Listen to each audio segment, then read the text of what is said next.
The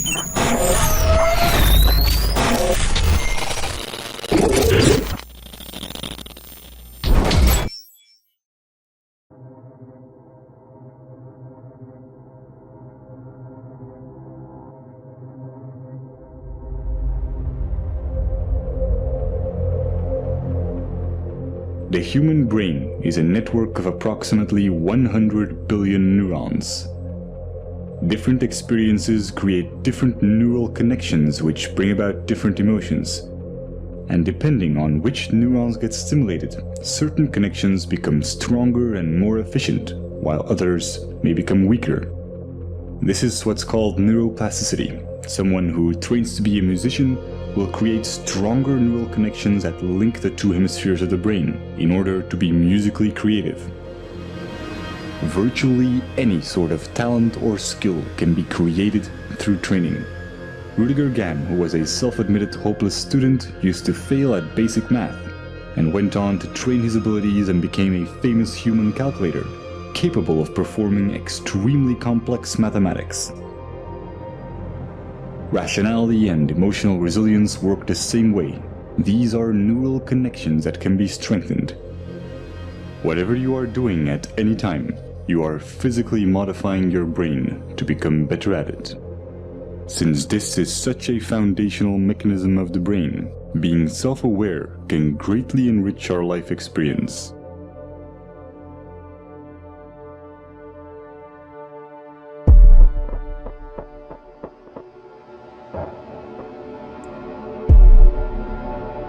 Specific neurons and neurotransmitters, such as norepinephrine, trigger a defensive state when we feel that our thoughts have to be protected from the influence of others. If we are then confronted with differences in opinion, the chemicals that are released in the brain are the same ones that try to ensure our survival in dangerous situations. In this defensive state, the more primitive part of the brain interferes with rational thinking, and the limbic system can knock out most of our working memory, physically causing narrow-mindedness. We see this in the politics of fear, in the strategy of poker players, or simply when someone is stubborn in a discussion. No matter how valuable an idea is, the brain has trouble processing it when it is in such a state.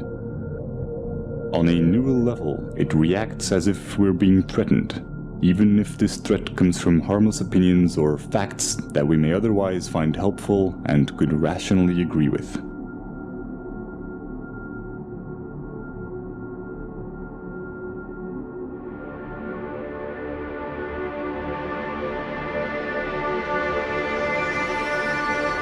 But when we express ourselves and our views are appreciated, these defense chemicals decrease in the brain, and dopamine neurotransmission activates the reward neurons, making us feel empowered and increasing our self-esteem.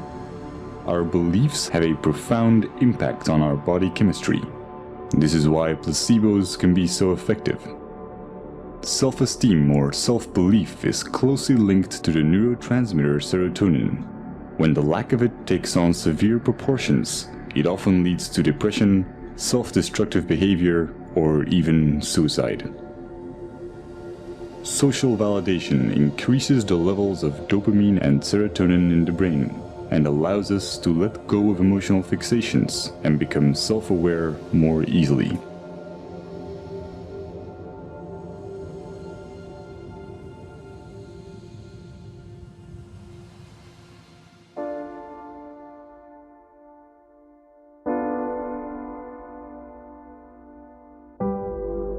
Social psychology often looks at the basic human need to fit in and calls this the normative social influence.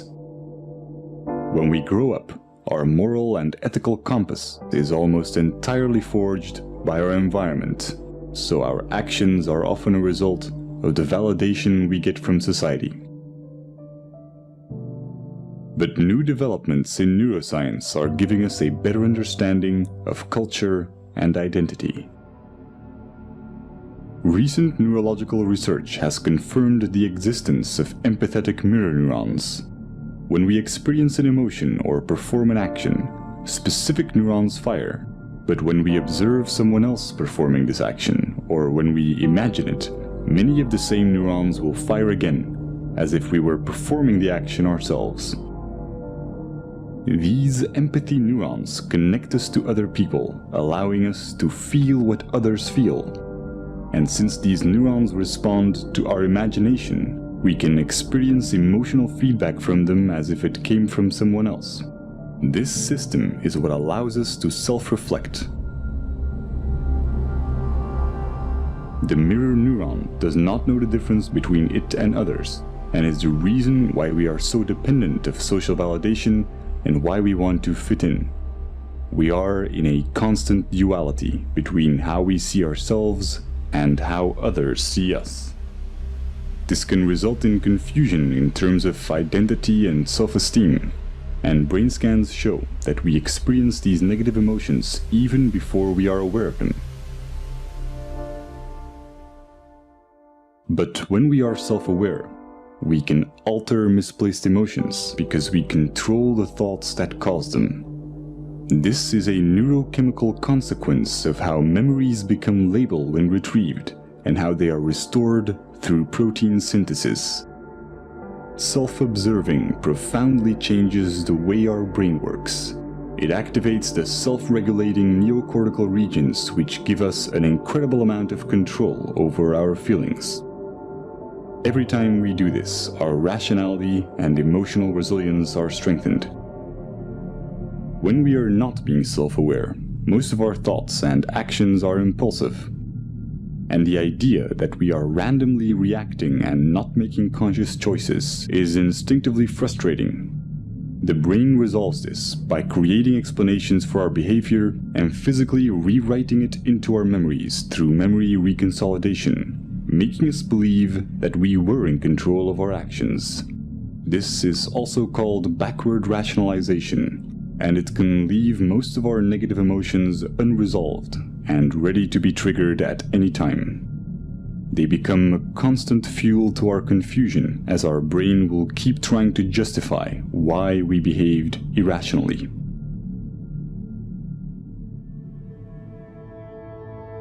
All this complex and almost schizophrenic subconscious behavior is the result of a vastly parallel distributed system in our brain.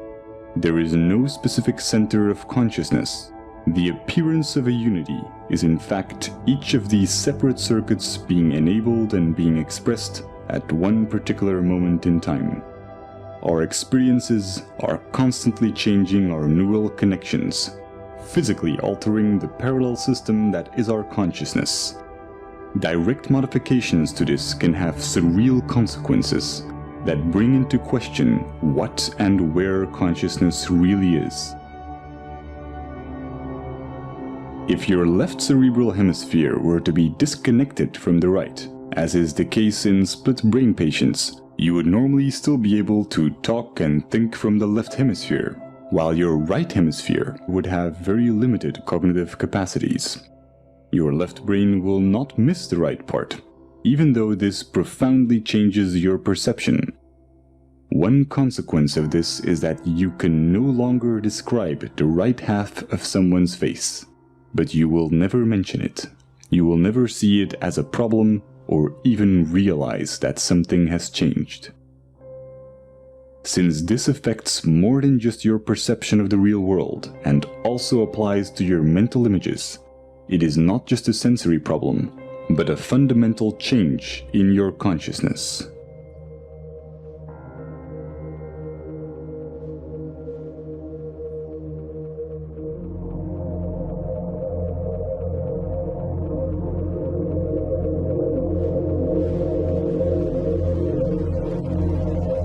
Each neuron has a voltage, which can change when ions flow in or out of the cell. Once a neuron's voltage has reached a certain level, it will fire an electrical signal to other cells, which will repeat the process. When many neurons fire at the same time, we can measure these changes in the form of a wave. Brainwaves underpin almost everything going on in our minds, including memory, attention, and even intelligence. As they oscillate at different frequencies, they get classified in bands such as alpha, theta, and gamma.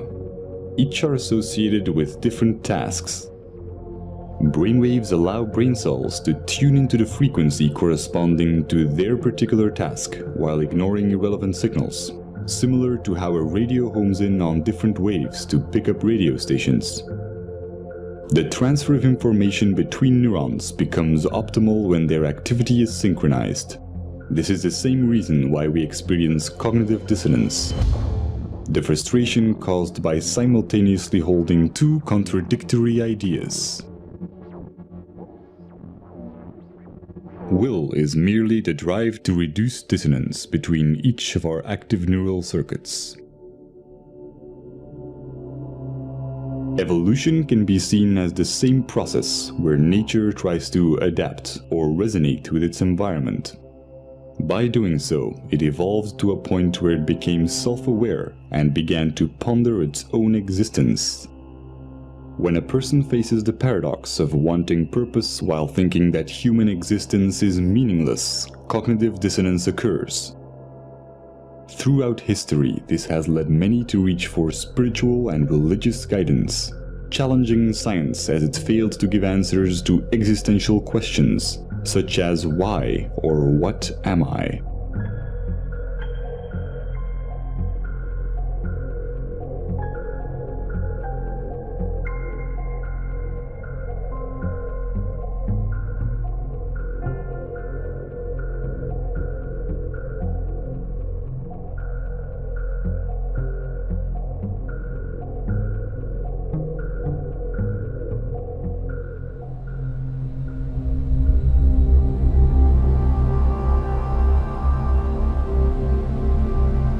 The left cerebral hemisphere is largely responsible for creating a coherent belief system in order to maintain a sense of continuity towards our lives.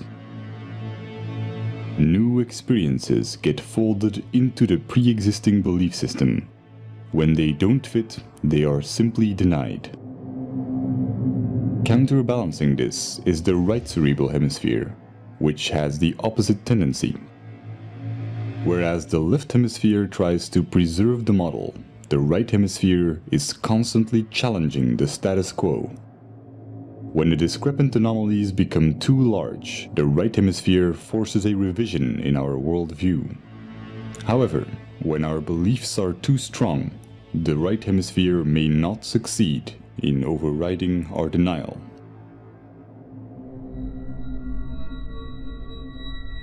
This can create a profound confusion when mirroring others. When the neural connections that physically define our belief system are not strongly developed or active, then our consciousness, the unity of all the separate active circuits at that moment, may consist mainly of activity related to our mirror neurons. Just as when we experience hunger, our consciousness consists mostly of other neural interactions for consuming food. This is not the result of some core self giving commands to different cerebral areas. All the different parts of the brain become active and inactive and interact without a core. Just as the pixels on a screen can express themselves as a recognizable image when in unity, the convergence of neural interaction expresses itself as consciousness. At every moment, we are in fact a different image, a different entity when mirroring, when hungry, when watching this video. Every second, we become different persons as we go through different states.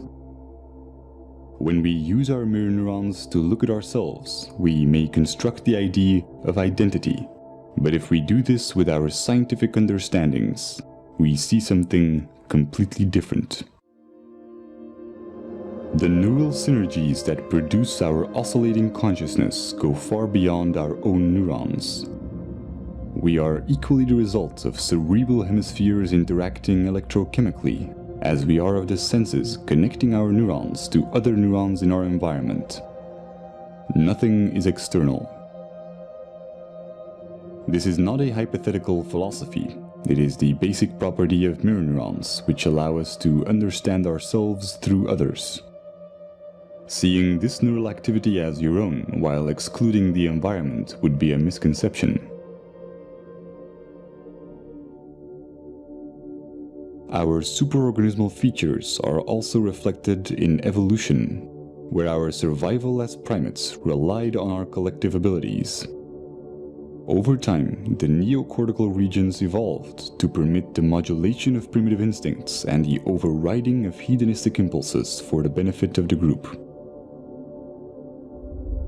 Our selfish genes have come to promote reciprocal social behaviors in superorganismal structures, effectively discarding the notion of survival of the fittest. The brain's neural activity resonates most coherently when there is no dissonance between these advanced new cerebral regions and the older, more primitive ones. What we traditionally call selfish tendencies is only a narrow interpretation of what self-serving behavior entails, wherein human characteristics are perceived through the flawed paradigm of identity, instead of through a scientific view on what we are. A momentary expression of an ever-changing unity with no center. The psychological consequences of this as an objective belief system allow self-awareness without attachment to the imagined self, causing dramatic increases in mental clarity, social conscience, self-regulation, and what's often described as being in the moment.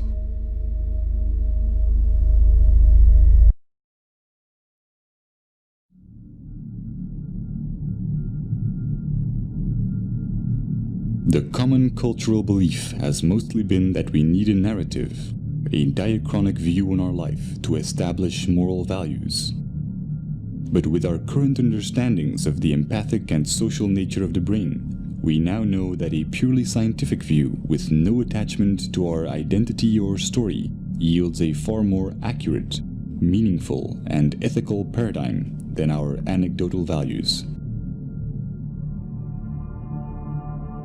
This is logical since our traditional tendency to define ourselves as imaginary individualistic constants neurally wires and designs the brain towards dysfunctional cognitive processes, such as compulsive labeling and the psychological need to impose expectations.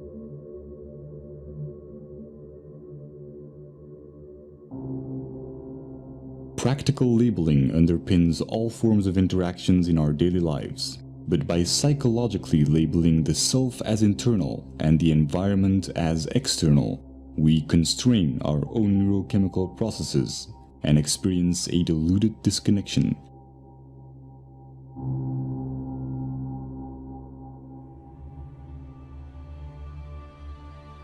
Growth and its evolutionary side effects, such as happiness and fulfillment, are stimulated when we are not being labeled in our interactions.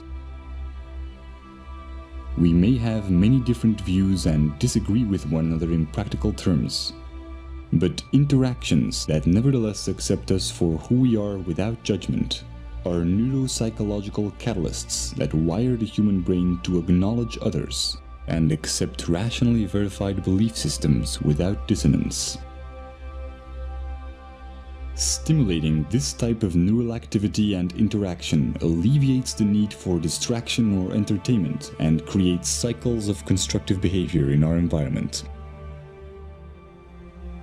Sociologists have established that phenomena such as obesity and smoking, emotions and ideas spread and ripple through society in much the same way that electric signals of neurons are transferred when their activity is synchronized.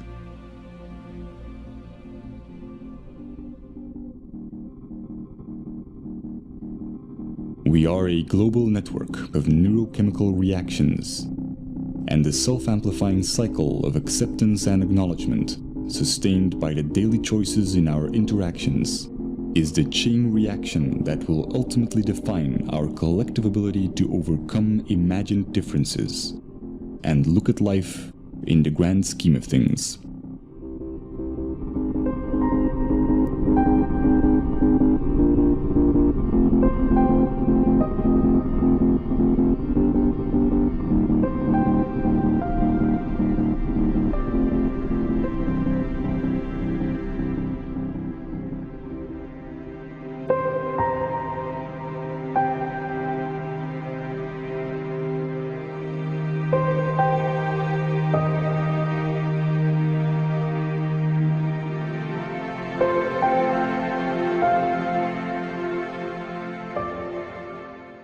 quantum mechanics, we have learned to approach reality differently and see everything as probabilities instead of certainties. In a mathematical sense, anything is possible. As well as in science as in our daily lives, the extent to which we can calculate or figure out probabilities is determined by our intellectual capability to recognize patterns. The less biased we are, the clearer we can identify these patterns and base our actions on reasonable probabilities. Since it's in the very nature of our brain's left hemisphere to deny ideas that do not fit into our current paradigm, the more attached we are to a belief system, the less able we are to make conscious choices for ourselves.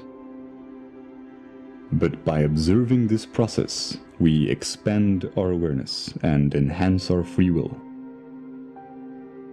It is said that wisdom comes with age, but with openness and skepticism, the key principles of the scientific method. We don't need decades of trial and error to sort out which of our convictions may be improbable. The question is not whether our beliefs are right or wrong, but whether or not being emotionally attached to them is more or less likely going to benefit us. There is no such thing as a free choice while being emotionally attached to a belief system. The moment we are self-aware enough to realize this, we can truly work together to figure out the real odds of what will benefit us the most.